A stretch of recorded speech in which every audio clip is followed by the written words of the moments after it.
Welcome to RuralStrong, where we talk real challenges and bold solutions in rural economic development. I'm your host, Joe Barker. Let's get into it. Our guest today is Greg Lowe. Greg works for the Tennessee Department of Economic and Community Development, where he is a business development specialist for Southern Middle Tennessee. And Greg is my go-to guy when we want to talk about AI. And today we're going to talk about AI and how you can use AI to power rural economic development. Greg, welcome to RuralStrong. Hey, Joe Barker. How are you? And thanks for having me. I'm doing great. And I've been excited to have this conversation with you today because every conference and meeting I go to now, there's always a session on AI. And coming from a rural community, many times I've thought to myself, Greg, how can you use AI in a rural community? But before we get into AI, tell us a little bit about your background and your expertise in rural economic development and how you really got interested in AI. All right, Joe, thanks. We've known each other for a while now. You were one of the first people I met when I got started on my economic development journey in Lewisburg, Tennessee. Some mutual friends of ours brought us together, and that's how I learned the ropes of economic development from guys like you who've done it for a second. And so I started in Lewisburg back in 2007-ish, doing economic development for the city of Lewisburg in Marshall County in Middle Tennessee, and was fortunate enough to run into folks like you who helped me along the way. And you remember when we go to all these conferences, they focus on economic development trends as they should. And for a while there, all we studied were millennials. Remember how we studied millennials like they were another species of animal at all these economic development conferences? Absolutely. Yeah, and so now the new millennial is AI. And AI is this new thing that's come about and has disrupted the entire world. And is something we all have to grapple with, both as businesses and as individuals and as governments. But for AI and the rural economic developer, if you just play around enough with it, I think you can find some very helpful and time-saving things using AI in your daily practice of economic development in a rural community. Greg, let's talk about the practical use by a rural economic developer. As you know, and our listeners understand that most rural economic development organizations have a staff of one or two, and they have to do all the things that a larger staff has to do. What's your thoughts on how AI can maybe level that playing field a little bit with those who have much larger staffs? Yeah, I think it can really play a role. And let me be clear, I am no AI expert by any stretch. I just happen to get into it and try to learn as much about it as I can. But that's what we all are, is just learners of this new thing. So I am no expert. But when I was working economic development in the rural area, I was a one-man band. I did have a couple of organizations that helped me, a Chamber of Commerce, a JECDB. But as far as my office, it was a one-man show. And I could always use shortcuts. I could always use ways to speed up the process. Here's an easy one: data. We all have to grapple with data. And even on a rural economic development level, you need to know what your labor force count is, what your commuter patterns are. You need to know data. And a lot of times it comes in a nice big gobbledygook package.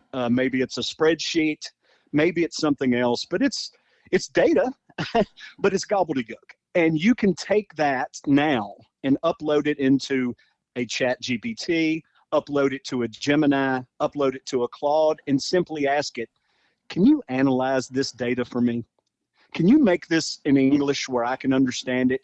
Can you find out this question inside of this data? So I think probably the easiest thing that a rural economic developer can use this AI for is to analyze the data that we get shoved in our faces weekly and daily.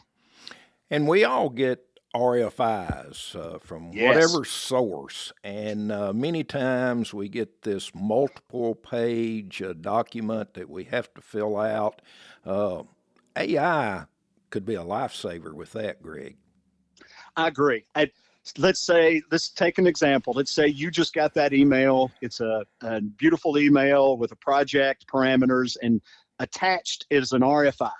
And it specifies what the project parameters are, what they're needing, what they're wanting, and a little bit about who they are. You know, they don't never tell us exactly who they are, but a little bit about who they are. So you upload that RFI into your AI bot of choice and simply ask it, what are the key drivers this company is looking for? What would be a good way to respond to this AFI to get their attention? What are the strong data points that I have in my community that match with what they're looking for? Simply start asking AI those questions about that data, and it's going to start giving you your response. It's going to show you, you probably should respond with this, or you should make sure this company is aware of this. It's going to help you draft a response that's got a lot of data behind it, but done quickly, because that's what you need it done quickly. I think analyzing and responding to RFIs is just easy, low-hanging fruit. And why not be utilizing that? Even if the information the AI bot gives you, you need to understand, you don't use everything AI gives you, because there might be some erroneous information in there.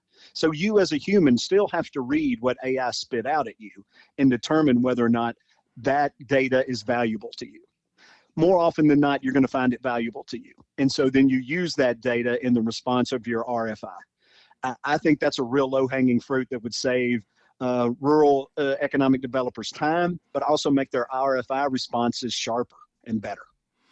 And Greg, you've mentioned something that I think our listeners should be very careful in what they do. Is AI is only as good as the information that you give it to research, and if you don't be very plain about the community and the region, you could get data from someplace else. Is that correct? That's correct. I mean, you got to think of AI as this, even though it feels like another human sometimes, because when you're talking to it, it's the way it responds is very human-like. So you kind of get lost into, this is another human I'm speaking of, so they understand things. No, AI is a machine. Instead, it only reads and eats and works with the data it is fed. And you and I both know it's been fed a lot of lies, because it goes out there in the internet and it finds a lot of erroneous information, and it can use that in drafting its response to you. So yeah, you have to be careful in reviewing the answers, but a way to solve that or make it less likely you get erroneous information is how you draft your prompt. Be as detailed as possible in your prompt or your question to that AI bot. I mean, color, font, latitude and longitude. I mean, as detailed as you want to put in to keep it from going out and finding information that's erroneous. The other way to get around that is to use a specific type of bot. And I'm going to use an example, Google's Notebook LM. Notebook LM is a bot that it's AI, but you give it the information it gets its responses from. So it's not going out into the World Wide Web. It's only operating off the information you give it. That information could be a series of YouTube videos. It could be your last 5 strategic plans PDF, and you could put that in Notebook LM. And so it's only going to use the information inside those PDFs. So yes, there are dangers in the information and the data that AI produces, but there are ways to make sure that information is as accurate as possible, and then you are still, as the human, the last judge and jury on that data. Absolutely. And Greg, you worked for years in a rural economic development organization, and one of the challenges that is faced by these rural organizations is, how do we market or brand our community, and they don't have a very large budget to do this Right. to begin with. What's your thoughts on utilizing AI to market and brand your community? Well, I'll kind of answer this with, I'll answer two questions with this. Let's take that marketing question you ask and broaden it out. Use AI to brainstorm anything and everything you want to. So now we're going to brainstorm marketing and branding your community with a very small budget. So you're going to go to your AI platform of choice, and you can use more than one, feel free, because they do answer them a little differently because each one of them has different expertise. But you go into your bot of choice and you do exactly that. You say, I am community X located in state Y, and we are trying to get more tourists and we are trying to get more industry to our community. Can you assist me in drafting a marketing and branding plan? Boom, it's going to start doing it right there. Now you're going to go, wow, that's very impressive. It just gave me a marketing plan, but you don't stop there. You take that first response and you start drilling down with more questions. Ask it to rewrite it in another way.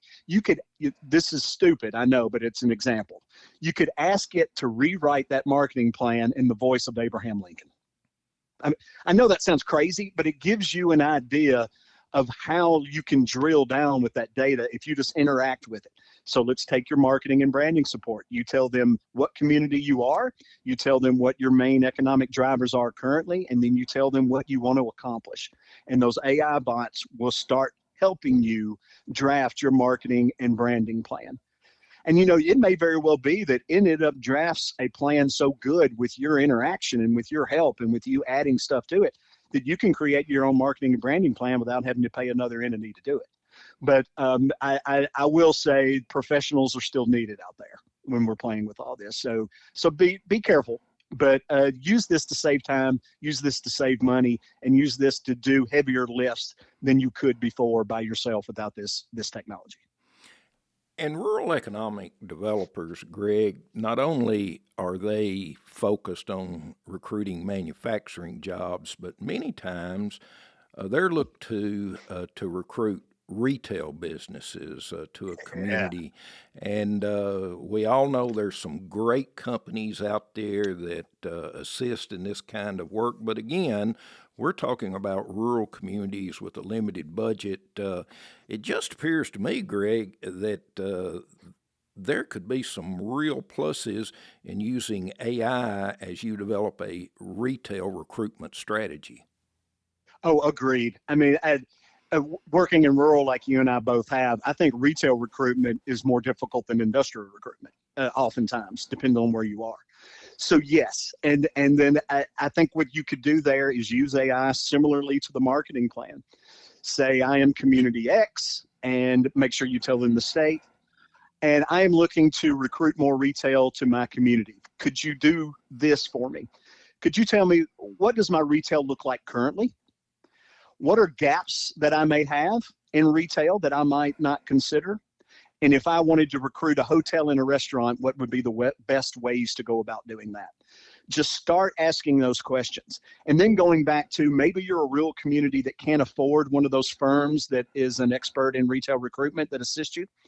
You could ask that AI to help yourself raise enough revenue that you could afford one of those firms. Say, I want to be able to hire Retail Great. And I just made that company up out of thin air. They're Retail Great. That's their name. And they are the best retail recruitment company in the world, but I can't afford them because I'm too small. Ask it to write a plan, a budget plan for you and your municipality that within 2 years, you're going to have enough money to be able to hire that firm to do your retail plan. You could do both of those things simultaneously. The only limit, Joe, is your imagination, really. And I know that's a cliche sounding thing, but really your only limitation is your imagination when interacting with these things. My advice is don't be afraid, have fun, and just dive in and start playing around. But be cautious with how you use the data and the responses you are given by AI. Just be cautious. That's it. Be as cautious as you can, but play around and have fun and learn, especially us old dogs. Us old folks, man, we got to stay abreast with what these young people are up to. And if you're not interacting with AI and you're a 50-plus individual, I would urge you to do so. Well, I'm one of those old dogs, but I'll tell you, Greg, I'm excited about AI. Me too. I wish I knew a whole lot more about it, but when I look at the possibilities of, and we've mentioned this, of leveling that playing field some from the standpoint of recruitment and development, by having this tool that I don't even think, as we speak today, Greg, we have even touched the outer rims of what AI is going to be able to do. It's No, exciting sir. to me. It is. And you're right. We haven't touched what's coming. AI agents are happening. Well, they're basically here now, but AI agents is going to be this next iteration of the AI transition. And what this really means is it's a next step. Right now, AI can only do these things for you. They can't do these things. Well, they're about to be able to do these things. And so we're about to stumble into a whole nother area of where AI's potential is both frightening and exciting. And so we have to ride that tightrope between those two areas. But I'm like you, I'm a little more excited than afraid. I do think we do this with everything, Joe. As a society, we are hyperbolic on both ends. It's the worst thing to ever happen. It's going to destroy us all, or it's the best thing that's ever been. And we can never find any middle ground. I think with AI, that's where we are. And you've got those two camps. And then there are some of us that are kind of floating around in the middle, trying to figure out, how is AI going to impact me? Because that's what really matters, first of all, is how does AI impact me? Then how does AI impact my family? And then how does AI impact my community, my job? We're looking at it from that aspect and trying to figure out, how do we plug and play and how do we protect ourselves? I'm excited like you because I'm in the plug and play mode. I've created a video for my grandfather on his 100th birthday using AI. He's a World War II veteran. He was gracious or smart enough to document his time in the war. And I was able to take photographs and his handwritten documentation from his time in World War II, upload that information into a AI platform that creates videos, and it created one about him for his birthday. Now, that was just me playing around, and it didn't make me a dime, and it didn't make my grandfather a nickel. But it showed me what someone as untechnical as myself, as someone of my Gen X age group, someone who isn't really a big nerd about technology, if I am able to do such a thing, that really opens the door for a lot of people to be able to do a lot of cool stuff that's going to make the world a better place. You know, Greg, I hope none of my relatives listen to this podcast, because you've set the bar pretty high. And if they come to me and want me to develop something like this, I'm going to be calling Greg Lowe is what I'm going to do. Okay, let's shift a little bit. We've talked about recruiting, whether it might be completing RFIs for industry, or we've talked about retail recruitment. What about that? Really, that rock of all communities, that's existing businesses. How do you see AI could be used in business retention and expansion? Well, as an economic developer, the first thing I did before I got out of local and moved to the state, AI was just becoming a thing.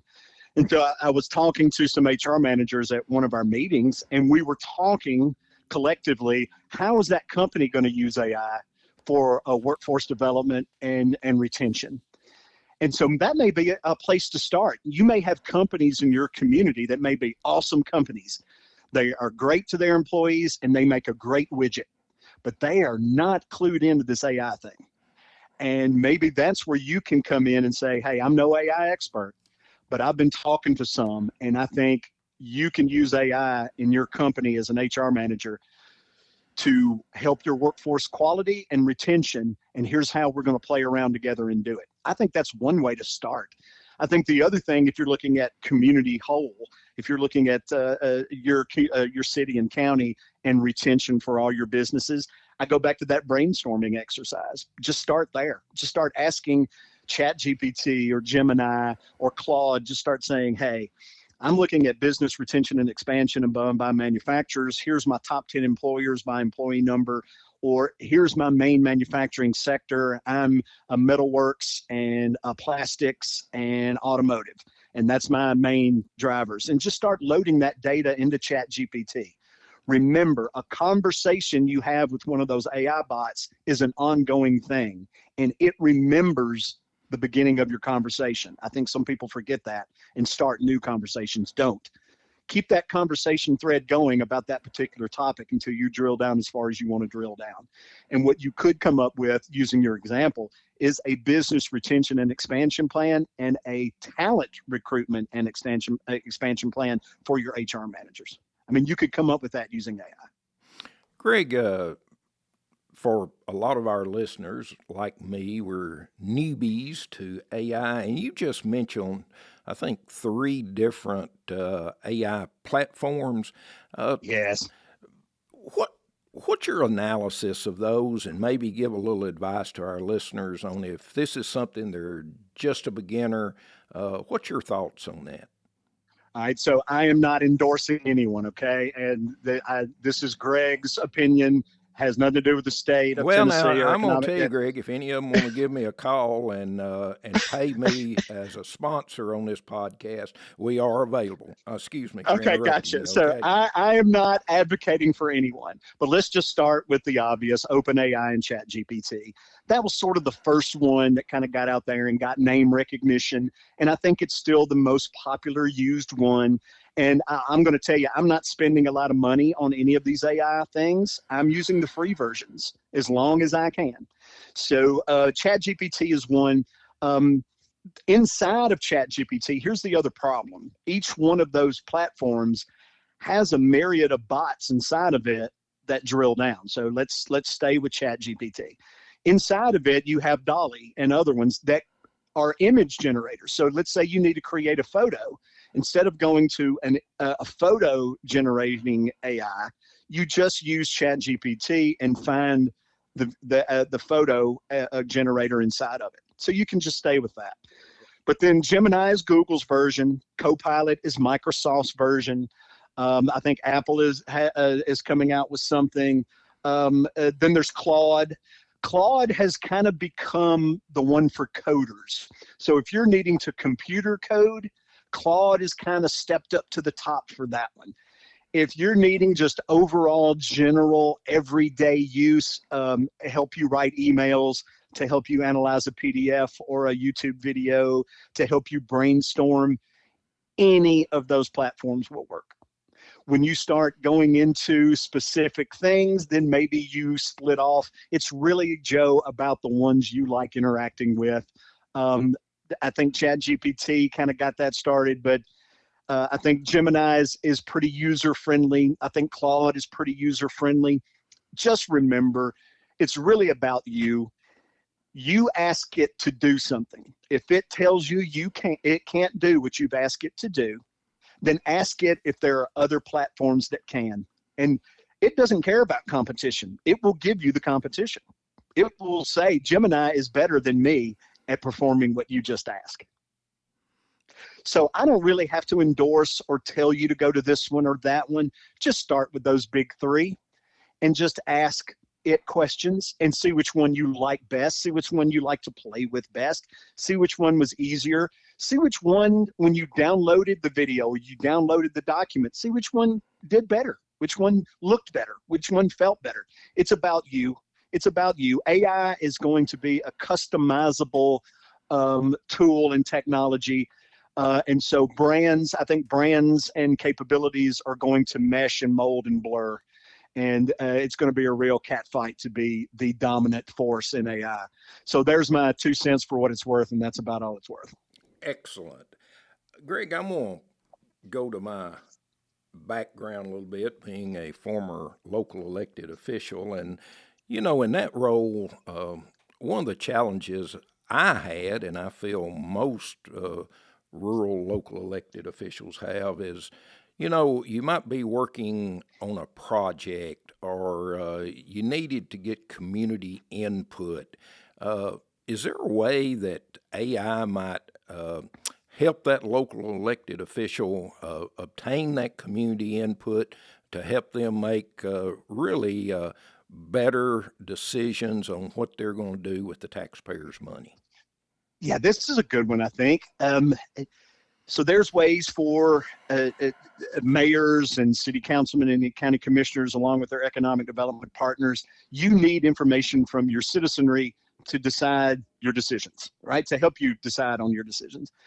You can use AI in various ways. So you can create a simple, those little bots, little chat bots that pop up on the Sure. website or Yes. the app. Yeah, right. You can create one of those for your website that when someone clicks on there, it asks them 2 or 3 questions that they can answer. Or you can create one that goes out by email. You can create a survey. You can use AI to create an online survey that asks the questions of the citizens that you want it to. You can ask it to store that information where you want it, and you can ask it to distribute it however you want it. It goes back to that brainstorming. I think, Joe, everybody, if you ever have an idea or you want to have an idea and you don't know where to begin, I think that may be where AI is the best, is brainstorming. Just simply go in there and start typing or talking. Don't be scared of that little microphone symbol in the chat box.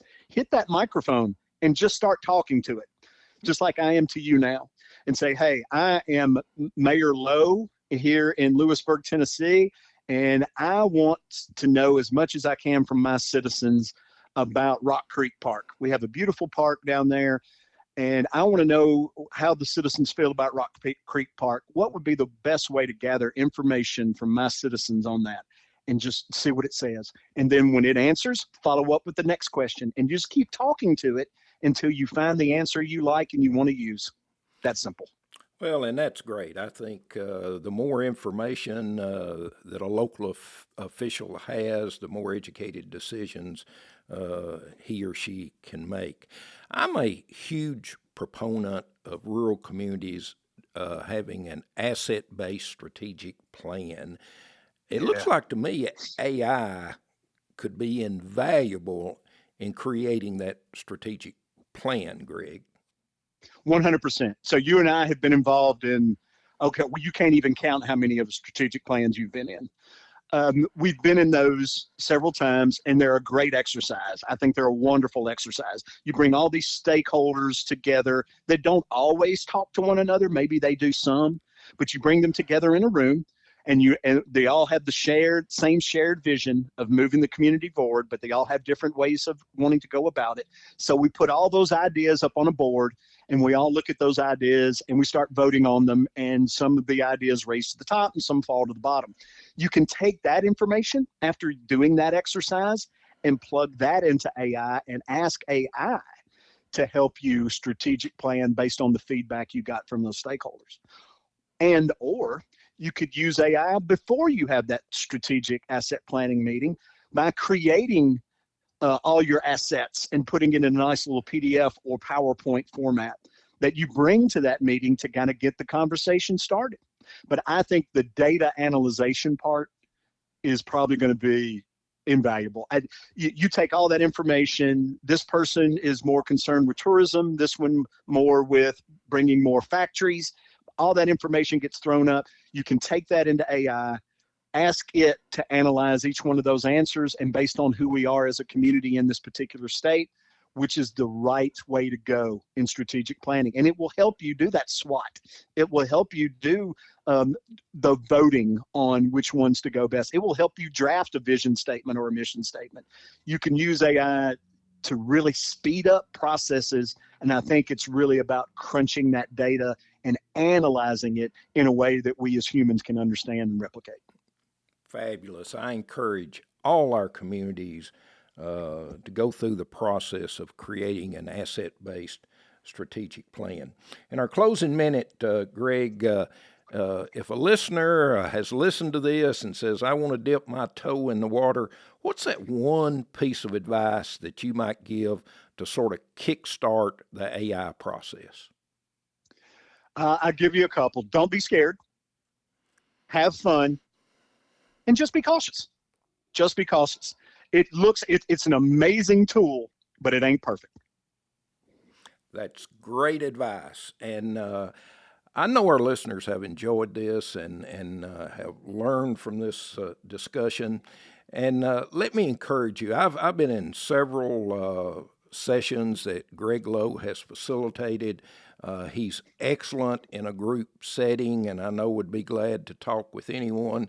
So if you've got a question for Greg or would like to get in touch with Greg, you can send me an email. RuralStrong has an email. It is ruralstrong@gmail.com.